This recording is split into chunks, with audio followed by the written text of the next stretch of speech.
welcome to today's deep dive. Oh, cool. We're going to be Okay. looking at this Innofactor 25th anniversary book. Okay. Awesome. It's Yeah. pretty interesting stuff. Yeah. I mean, 25 years in tech is, That's a long time. yeah, it's like dog years. Right. Definitely. But Especially in tech, right? yeah, exactly. That's Things it. move so quickly. Things move so quickly. And just look at the changes we've seen even in the last 5, But 10 years. It's mind-boggling. Yeah. So Yeah. what we're going to do is kind of dive into this book Okay. and just kind of see what we can learn about Innofactor. Sounds good. And also just about the tech industry in general. Yeah, I'm really interested to see how their story kind of reflects the broader Yeah. trends in the industry. Right, because they've been around for so long. Right. We've seen it all. Exactly. Yeah. And this book is just full of Yeah. crazy stories. Like, Yeah. I mean, what are some of the things that jumped out at you when you were reading it? Okay, so, like, Yeah. you know how the dot-com bubble burst Right? Yeah. back in the day? Of course. Yeah. And, like, tons of companies went bankrupt. Oh, yeah. So many. They almost went bankrupt. Oh, wow. But then... So they were right in the thick of it. Yeah, but then Yeah. they, not only did they recover, Yeah. they became a publicly listed company. Wow. And then That's a comeback story. later, they went private again Oh, wow. to focus on AI. So they went public and then private again. Yeah, That's fascinating. that's crazy. Yeah. Um, What drove that decision, do you think? I think it was just that they saw the potential of AI. Yeah. And they were like, Makes sense. you know, we gotta go all in on this. Yeah, double down on the future. Yeah. Yeah. And there's just so many other stories like that. Like, what else? What else is in there? They were like, Almost customer zero for some of Microsoft's biggest products. what does that mean, customer zero? So that means like they were the first ones to actually use it Oh, wow. in a real world setting. So they were like beta testers, Yeah. like really, really early adopters. Oh, that's interesting. Yeah. Yeah. And then there's this whole thing about Yeah. how a TV series inspired The TV series. one of their biggest Wow. product innovations. What was the TV series? I can't remember the name of it, Oh, okay. but it was some like Yeah. Finnish show. I don't know if it was like a drama or a Gotcha. comedy or what. Yeah. But it sparked some ideas. Yeah. That's cool. And they actually like Yeah. talk about it in the book. Oh, that's cool. So So it's not just like a dry no corporate yeah, history. It It's not has just some a personality to it. dates, you know, Yeah. and figures. Yeah. Some anecdotes. Yeah. And interesting stories. That's like Yeah. a real page turner. All right. So where do we start? Well, Where do we jump in? I think the best place to start is with the beginning, Okay. the founding story. All right. Back to the roots. Yeah. So it all started with a phone call. The phone call. Back in 1999, Right. Sammy Incio, Okay. the founder, Yeah. he had this secure job, Yeah. but he got this call. Okay. And they were like, Yeah. hey, I want to start a company. And What did he say? he said yes. He went for it? He said yes. Bold move. I mean, he comes from like 4 Yeah. generations of entrepreneurs. Oh, wow. So I guess it was just in his blood. It's in the DNA. Yeah. Yeah. But yeah, so Okay, so 1999. he took the leap, Yeah. and that was the beginning of Innofactor. All right, so they start the company. Yeah. What were those early years like? They were tough. Yeah. Yeah. I mean, we talked about the dot-com bubble. I mean, the dot-com bubble was like right around the corner. Right, yeah. And That must have been a wild time to Yeah. be starting a tech company. and they were like Yeah. right in the thick of it. Yeah, were they developing websites? Were they? Yeah, they were doing all sorts of stuff. Okay. So they were kind of a generalist tech company at that point. Yeah, I think so. Okay. But yeah, it was And how did they survive the dot-com crash? a Because you said they almost went bankrupt. close call. Or what happened? So they got this key project Oh, okay. from the Parish Union of Helsinki. Interesting. Parish Union. And they developed what became their own ERP system Oh, called Innofactor Prime. they built their own ERP system. Yeah. Wow, that's ambitious. I know, right? Yeah, and So this was like custom software for yeah, the Parish Union. yeah. Okay. And that kind of saved them. Yeah, it was like project. Their lifeline. Wow. That's that's a great story. But you know what's funny? Around the same time, Yeah. they were also brainstorming Okay. this SMS taxi ordering system. An SMS taxi ordering system. Yeah. Back in 1999. Yeah. Wow. It sounds a lot like Uber. That's That's incredible. I know, right? So they were ahead of their time. Yeah. They had the idea. Like way ahead of their time. But the technology wasn't quite there yet, or I guess not. the market wasn't ready. Yeah. That's amazing. But yeah, so that just shows like they were always thinking outside the box. Yeah, they were innovators from the start. Yeah. That's cool. And they didn't just like, sit on their laurels after that. They kept growing. Kept growing. Yeah. They did a bunch of mergers and acquisitions. Oh, wow. Like, who did they merge with? So, like, they acquired Tidinator's parish business. Okay. So they were kind of consolidating their position in that market. They got West End ICT's Dynasty product. Yeah. Okay. I think they went public? In 2011. 2011. Okay. They went public. So from almost bankruptcy to an IPO. Yeah. That's quite a journey. It's pretty remarkable. Yeah. What was the IPO like? Was it successful? It was on the NASDAQ Helsinki Stock Exchange. Okay. So they were a Finnish company through and through. Yeah. Okay. And that's a big deal for any company, right? That's huge. Yeah, to go public. Yeah, especially one that had come so close to failing. Yeah. Yeah, that's impressive. And in the book, they talk about some of the challenges that came with all that growth. Oh yeah, what kind of challenges? Like the CEO, Sammy Ancio. Right. He had to learn to delegate. Oh yeah. Because that's a common problem for founders. In the early days. Right. He was involved in everything. Right. They want to control everything. Yeah. Yeah. But then but as the company grows. As the company grew. You can't do that anymore. He had to let go a little bit. You have to trust other people to take on some of those responsibilities. And it sounds like that was a difficult transition for him. A bit of a learning curve. Yeah. But it sounds like he figured it out. He figured it out. Yeah. Yeah. Good for him. But yeah, so amidst all this growth and change, there's this one constant. What's that? Their deep connection to Microsoft. Oh, yeah. You mentioned that earlier. Yeah. How did that relationship start? Yeah. So it's actually kind of funny. Yeah. It was almost accidental. Accidental? Yeah. Like around 70% of their work. Wow. Already involved Microsoft technologies. So they were already heavily invested in the Microsoft ecosystem. Yeah.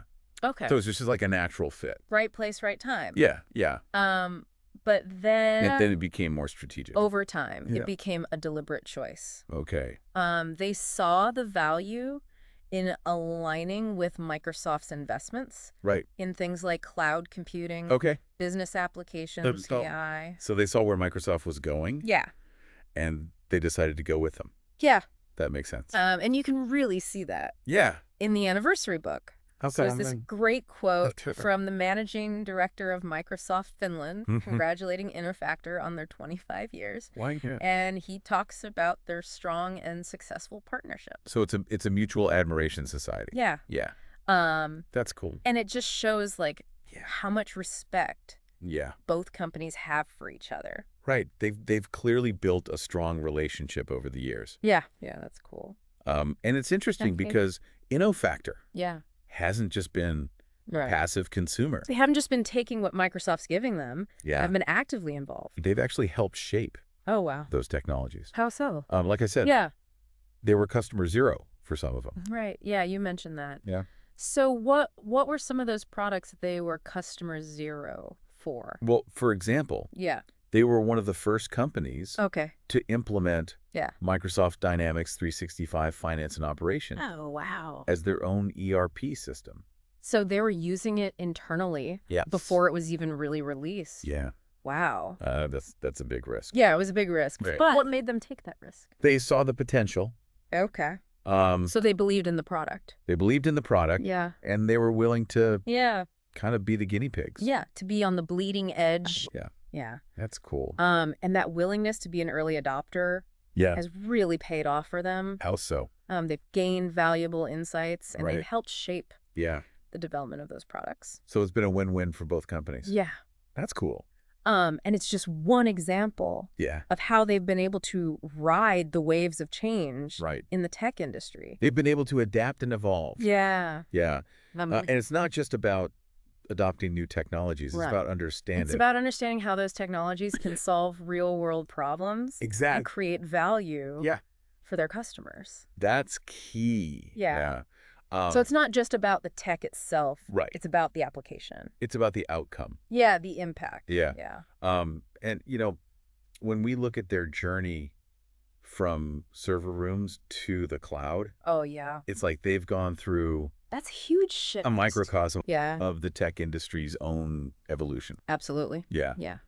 And their platforms business unit. Platforms is a perfect example of that. Okay, tell me about platforms. So they went from manually managing physical servers to embracing cloud-based solutions. Yeah. Yeah, which has transformed not just their own operations, but also the services they provide to their customers. Exactly. Right. So they're helping their customers make that same transition to the cloud. Yeah. But was it all smooth sailing? I mean, were there any bumps in the road? It's never all smooth sailing, right? Right, that's true.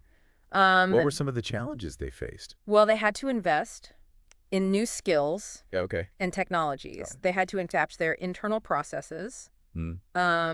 And they had to convince their customers of the benefits of the cloud. Right, because back then the cloud was still a new concept. It was like the Wild West. People were skeptical. Yeah. And all of this was happening during a time of rapid technological advancement. Things were changing so quickly. Yeah. So it must have been really demanding. They were constantly having to learn and adapt. Yeah. But they managed to do it. But they did it. Yeah. Yeah. Good for them. And their platform's business unit is now like a thriving part of their operations. So they're a major player in the cloud space now? Yeah. That's cool. And they've helped countless organizations they've helped make that transition to the cloud. Make that transition. Okay. And they continue to be at the forefront of cloud-based solutions. They're not slowing down. No, they're not resting on their laurels. No. Yeah, that's great. So speaking of adapting, we can't forget about their embrace of agile methodologies. Oh, yeah, that was a big one. Yeah. That had a profound impact on their work culture and customer satisfaction. I'm curious, what prompted that change? Was it tied to their rapid growth?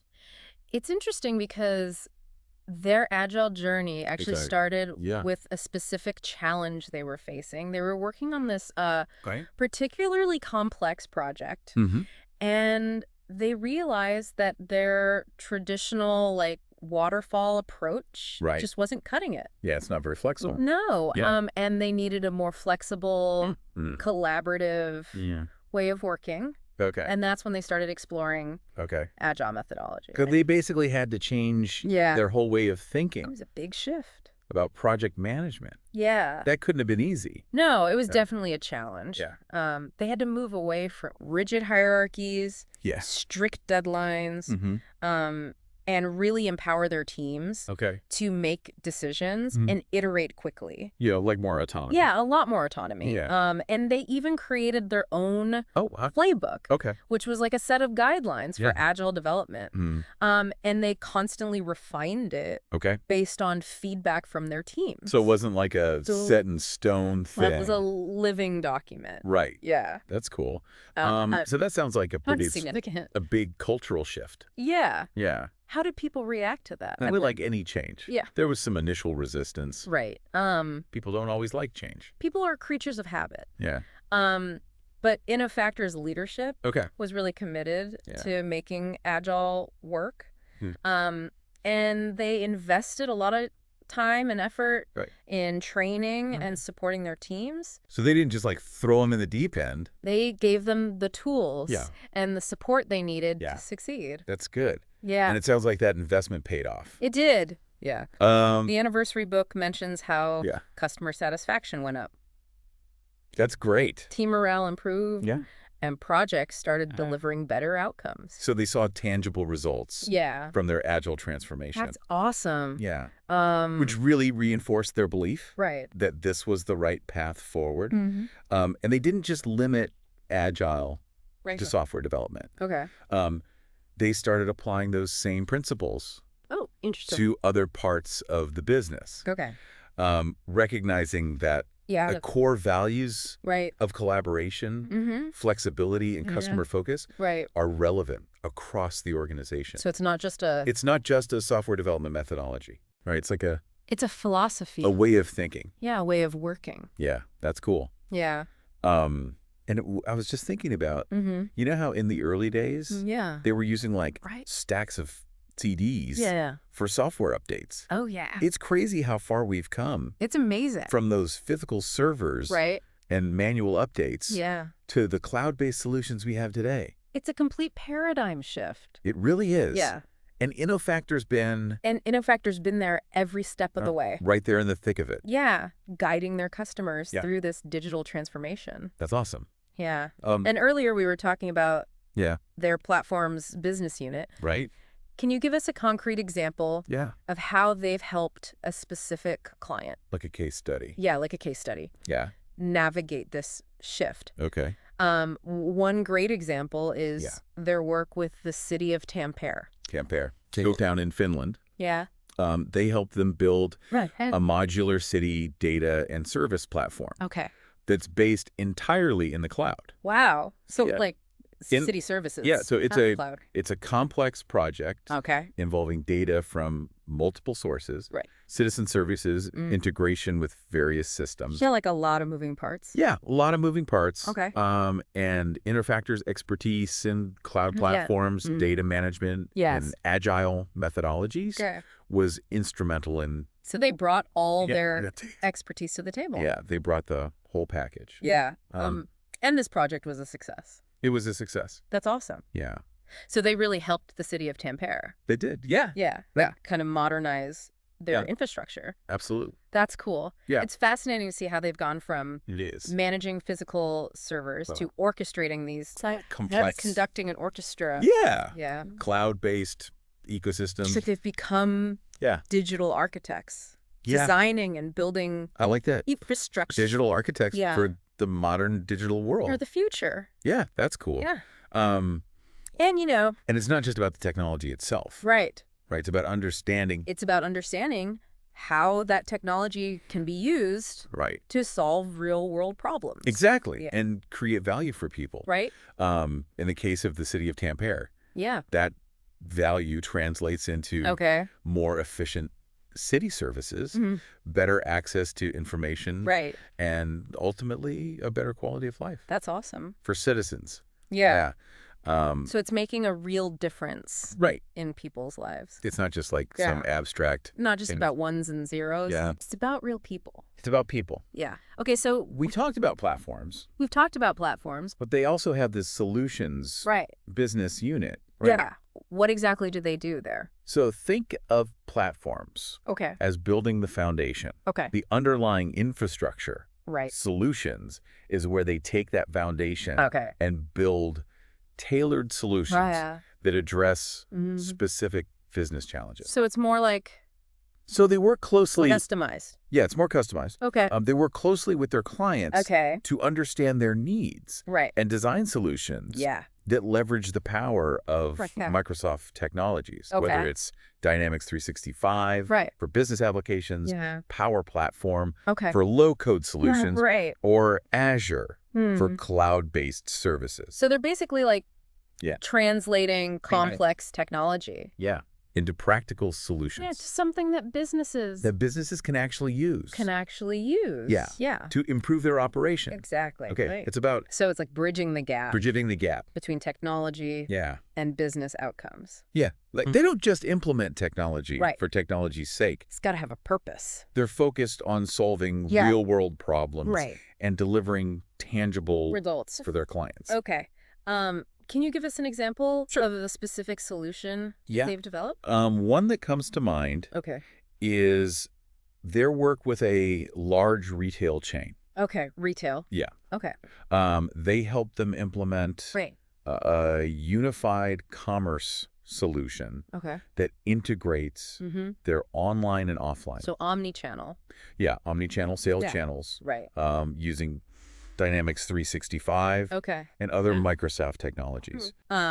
This allowed the retailer to create a seamless customer experience, improve inventory management, and gain valuable insights into customer behavior. So like a lot of benefits. Yeah, a lot of benefits. Yeah. That sounds like a really impactful It was. Yeah. And it highlights how Innofactor can really help businesses adapt to the changing landscape. To the changing landscape of commerce, especially with the rise of e-commerce. Right, and omnichannel. And omnichannel retail. Yeah. But earlier you mentioned their early experience with ERP and CRM customization and their own product called Prime. Yeah. What happened with that? Yeah, like what happened to that? So in the early days of ERP and CRM systems, customization was often the only way to meet specific business needs. Innofactor, like many other companies at the time, built their own product, Prime, to develop bespoke solutions for their clients. So it was like their own... Yeah, it was their own platform. Yeah.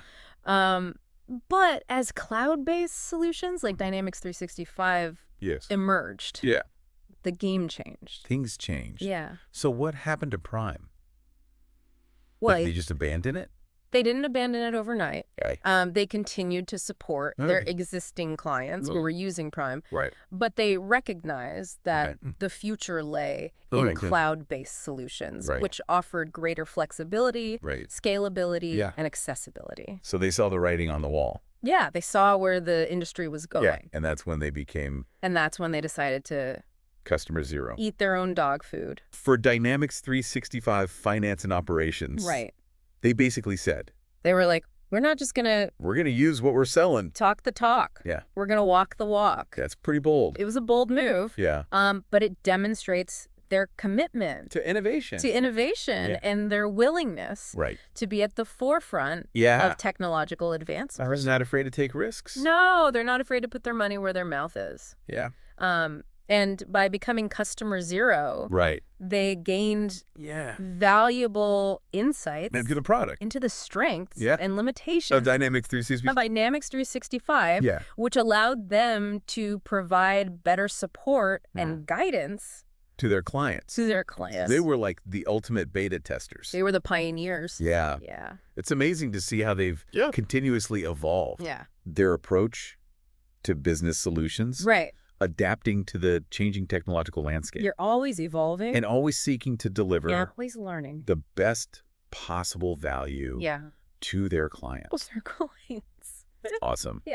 But, we've been talking a lot about... We have? Platforms, solutions, technology. What about the people? What about the people? Who actually build these things? Yeah. Let's talk about Innofactor Code. Innofactor Code. Yeah. Okay. Their unit that specializes in highly customized solutions. So this is like... This is where the deep technical expertise really shines. Okay.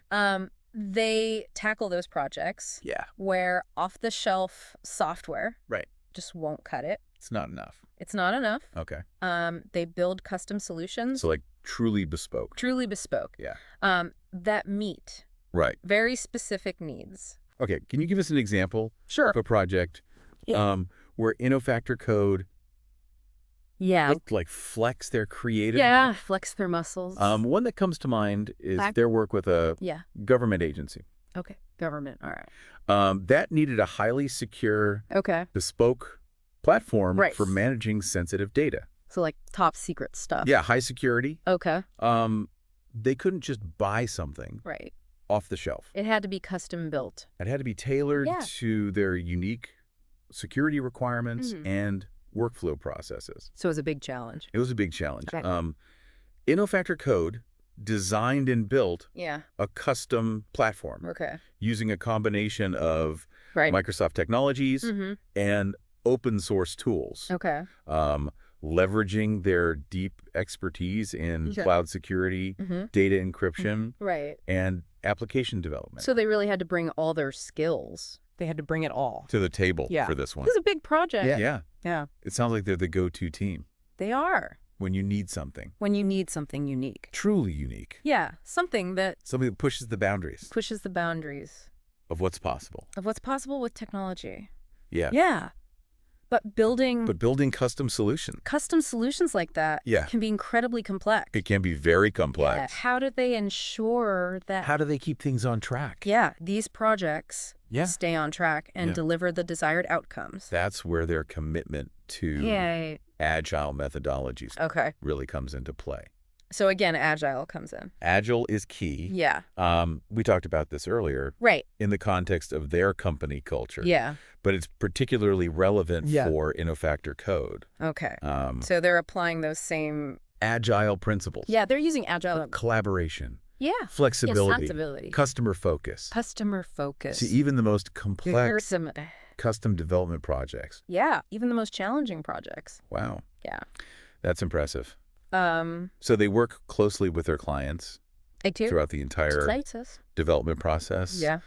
Gathering feedback. Right. Iterating quickly. Yeah. Adapting to changing requirements. So it's a very iterative process. Iterative and collaborative process. Yeah. Okay, clear. And that must be especially valuable. It is. When you're dealing with cutting-edge technology. Dealing with the bleeding edge. Like AI. AI. Yeah. Earlier you mentioned that Innofactor is very interested in the potential of AI agents. Yeah. What exactly are AI agents? So think of an AI agent as a digital worker. A digital worker? Yeah. Oh. That can perform specific tasks autonomously. So like a robot? Kind of like a robot. Okay. But it's not a physical robot. Right. It's a software robot. A software robot. Yeah. Using artificial intelligence to make decisions and interact with other systems or even humans. So it's like having a virtual assistant. It's like a virtual assistant who's also a subject matter expert. Wow. Yeah. That sounds straight out of it does sound a science fiction movie. A little bit sci-fi, but it's becoming more and more real every day. So how does that translate into real-world applications? What are some concrete examples? Yeah, what are some examples? Of how these AI agents could be used? Okay. Well, imagine an AI agent that can analyze vast amounts of data. To identify patterns. And make predictions. So like forecasting, sales trends, or identifying potential risks.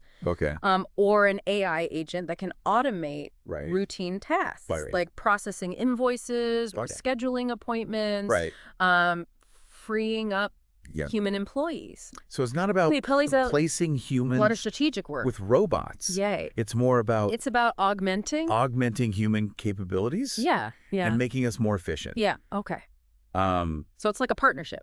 It's a partnership between humans. Between humans and AI. And the AI can handle the things it's good at. Machines are good at. And humans can focus on. The things that humans are good at. The things that require creativity, empathy, strategic thinking. That makes sense. Yeah. But how far off are we from actually seeing these AI agents? How far out is this? In action. Yeah. Is this something that's happening now? It's happening now. Or is it? Innofactor is already vision. And implementing AI agents. So they're not for various applications. Just talking about it. Including they're actually doing it. Sales. Wow. HR. Okay. And even ERP systems. That's awesome. So they're actively working towards that future. They are. Where AI agents where AI is seamlessly integrated into our work lives. Into our everyday lives. Yeah. Making us more productive. More productive. And efficient. Yeah. That's fascinating. It is. It's an exciting time to be in tech. It really is. Yeah. But let's not forget another important aspect of their business. What's that? Innofactor Dynasty. Dynasty? Yeah. Okay. Tell me about Dynasty. Document and case management suite. All right. It's interesting about Dynasty. I was struck by how Dynasty has been around. Oh, wow. Even longer. Really? Than Innofactor itself. So it predates the company. Yeah. Wow. It's got quite a history. That's impressive. Yeah. Yeah. So tell me about its history. So it started as a simple diary system. A diary system? Yeah. Back in the 1980s. Wow. So it's like and it has evolved into a comprehensive digital governance tool. Wow. So it's come a long way from its humble beginnings. Used by organizations of all sizes, from small municipalities to large enterprises. So it's scalable. Yeah. It can handle It's pretty impressive. A wide range of needs. Yeah. That's cool. But let's be honest. Document management doesn't exactly sound like it's not the sexiest topic. The most exciting topic. Right. Why should our listeners care about Dynasty? Well, you'd be surprised. Yeah. Dynasty is more than just a way to manage documents. It's an engine of democracy. And transparency. Helping organizations streamline their decision-making processes. Improve operational efficiency. And ensure good governance. So it's not just about... So it's about... filing paperwork. More than just paperwork. Yeah. It's about enabling organizations to function more effectively and make better decisions. So it's like it's a tool for good governance. Yeah, tool for good governance. Okay. And Dynasty's been a pioneer. A pioneer in many ways. Yeah, in many ways. They were one of the first to introduce electronic signatures. Oh, wow. Which has revolutionized That's huge. how we sign and approve documents. Yeah, I mean, it's so much easier now. So much easier than it used to be. Yeah. Okay. And they've also been at the forefront of integrating document management with other tools like Microsoft Teams. Making it easier for people to collaborate and access the information they need. So it's not just expert. It's not just a standalone system. Right. It's becoming more integrated. It's becoming increasingly integrated. Into the way we work. Yeah. And that integration is only going to deepen. Absolutely. As AI becomes more sophisticated. Yeah. Imagine AI agents. Yeah. AI agents. That can draft documents. Wow. Plan meetings. And even predict policy outcomes. AI lawyer. Yeah. Kind of like AI lawyers. Wow. Based on historical data. That's crazy. That's the kind of transformative power they're aiming for with Dynasty. Minority Report. Yeah, a little bit. Yeah. But are these AI-powered features actually being used today? They are. Or are they still... Innofactor is already... incorporating AI into Dynasty. Okay. And they're constantly exploring new ways to leverage AI. Even better. To enhance its capabilities. Yeah. They're committed to making Dynasty a truly intelligent document management system. So it's not just about... one that can anticipate needs, storing documents, automate tasks, and provide valuable insight. Managing them. Yeah, it's about... understanding them. Making information work for you. Yeah.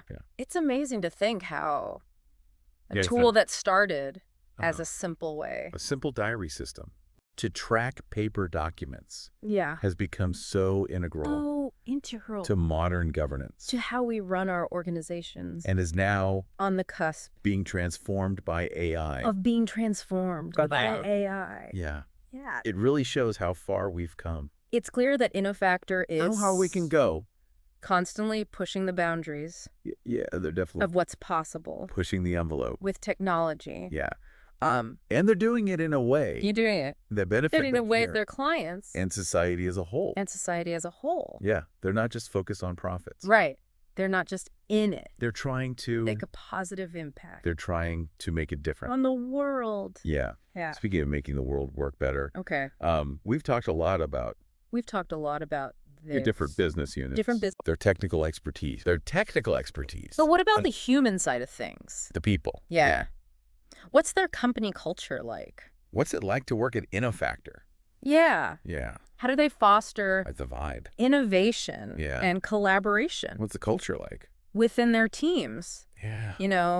Flipping through this anniversary book, it's clear that they've got a strong set of core values. What are those values? Accountability, okay. Empowerment, innovation, and customer focus. But I'm curious, how do those values actually translate into their... How do they put those values into practice? Day-to-day work. Yeah. Are they more than just words on a wall? Is it just lip service? Yeah. Or do they really live by them? Yeah. It's definitely more than just words. Okay, good. So how do they do it? What strikes me is how they've maintained a people-centric culture, even as they've grown. So they haven't lost sight? Yeah, they haven't become human. Like a faceless corporation. Yeah, they've managed to stay true to their roots. They've prioritized open communication. Okay. Quick decision-making. But they're not bogged down in bureaucracy. Yeah, surprisingly low bureaucracy. Yeah, that's impressive. For a company of their size. Especially for a larger company. Yeah. It's interesting how their leadership style seems to have evolved. Oh, has it evolved? Alongside the company. Yeah. Like in the early days, Sammy Enzio, the founder, got involved in everything. Right. Typical founder. From sales calls. Yeah. They want to do it all. To coding. Yeah. But as they expanded, he had to learn to delegate. Yeah. That's a tough transition. And trust his team. Yeah. For a lot of founders. Yeah. That can't be easy. It's hard to let go. For a founder. But it's necessary if you want your company to grow. And that transition from a hands-on... From being a one-man show... entrepreneurial style. To a more distributed leadership approach. That's a challenge for a lot of growing companies. Yeah. I mean, Innofactor seems to have navigated it partly by embracing those agile methodologies. Oh, agile again. We talked about earlier. When you empower teams to be self-directed. Yeah. It takes some pressure. It takes the pressure off the top. The CEO. Yeah. Yeah. And it allows people to take ownership of their work and be more invested in the outcome. Right. And be more creative. Yeah. It's a win-win. And they've put a lot of effort into building a strong sense of community. Yeah. Like those legendary events they had. What kind of events? Campus Rock. And Spirit, and now Innofest. Innofest. For students. They sound like more than just parties. They're definitely more than just fun and games. Yeah. What are they like? They're a way to reinforce the company culture, celebrate achievements, and build camaraderie. So it's like team building. Yeah, it's team building. But fun. Yeah. Yeah. Right. In the book, there's a story about one In-Spirit event where they had a giant snowball fight. A snowball fight. In the middle of summer. Yeah. That's awesome. It perfectly captures I love that. That sense of playfulness and togetherness. It sounds like a fun place to work. That permeates their culture. Yeah. Yeah. It seems like a great place to work. So they really walk the walk. It sounds like they really walk the walk. When it comes to their values. Yeah, they're not just paying lip service. Yeah, it's not just... We're actually living it. A bunch of corporate jargon. Yeah. They're actually doing it. Yeah. And they haven't forgotten about it. And they're also committed to sustainability. Yeah. Absolutely. It's woven into so? Everything they do. From promoting sustainable innovation to ensuring ethical AI development. So they're thinking about the big picture. The long term. Yeah, the long term. The ethical implications. The ethical implications of technology. Yeah, that's important. Yeah. They even signed the Microsoft Partner Pledge. Committing to using technology for good. And investing in areas like... So they're using their digital skills. Diversity. For good. And responsible AI. That's awesome. Yeah. So they're really putting their money where their mouth is. Yeah. Yeah. It's clear that they're not just chasing profits. They're trying to make a difference. They're genuinely trying to make a positive impact on the world. They want to leave the world a better place than they found it. And it all ties back. And it all comes back. To their purpose. Innovating. To make the world work better. Which is... It's a good purpose. A great purpose. It's not just a slogan. It's not just a marketing gimmick. You can see it. They're actually living it. Reflected. Yeah. In their choices. In their actions. Their partnerships. The solutions they developed. Yeah. Yeah. As we wrap up this deep dive. As we come to the end. Into Innofactor's 25-year journey. Yeah. What are the key takeaways? What have we learned? For our listeners. Yeah. What can we take away? What can we learn? From Innofactor's story. From their experience. Yeah. I think one of the biggest lessons is the power of adaptability. Adaptability. In the tech world. Yeah. Things change so fast. Things change so quickly. You have to be willing. You have to be able to adapt. To evolve. Embrace new technologies. And even question. Even challenge. Your own assumptions. Innofactor has done this. Yeah, I've been doing this. Time and again. For 25 years. And it's a big reason. And it's why they're still here. For their success. Yeah. And they haven't done it. At the expense? At the expense of their people. Right. They've managed to grow and innovate. A strong... Still be a good place to work. Values-driven culture. Yeah. It's proof that you can be both. You can be both successful... The edge. And ethical. And people-centered. And treat your people well. Yeah. Yeah. And as AI becomes more integrated into our lives. Yeah. I think Innofactor's example. Their example is more relevant. And more important. Than ever. As ever. They're showing us They're showing us that we can use AI. That we can harness the power of AI for good. While also being mindful. We don't have to be afraid of it. Of its ethical implications. Yeah. And ensuring we can use it to make that it benefits the world a better place. Humanity as a whole. Yeah. So as you go about your day. Think about the lessons. The lessons we've uncovered today. How can you embrace adaptability? Prioritize your people. And use technology. To make a positive impact. What can you learn? From Innofactor's journey. To apply to your own personal life. Work or personal life. Yeah. Those are great questions. Great questions to ponder. And as AI agents, become more sophisticated. Become even more powerful. It's up to all of us. Yeah, it's up to all of us. To shape the future. To decide. We want to see what kind of future. Innofactor's story is a reminder that we can create a future where technology empowers us. Where technology is a force for good. Connects us. Yeah. And helps us build a better world. Well said. Yeah. And on that note, we'll leave you to think about, to contemplate those questions. Thanks for joining us. On this deep dive. Into the world of Innofactor. It's been an inspiring journey. It's been a fascinating story. And I can't wait. And we can't wait. To see what they accomplish. To see what they do next. In the next 25 years. Yeah.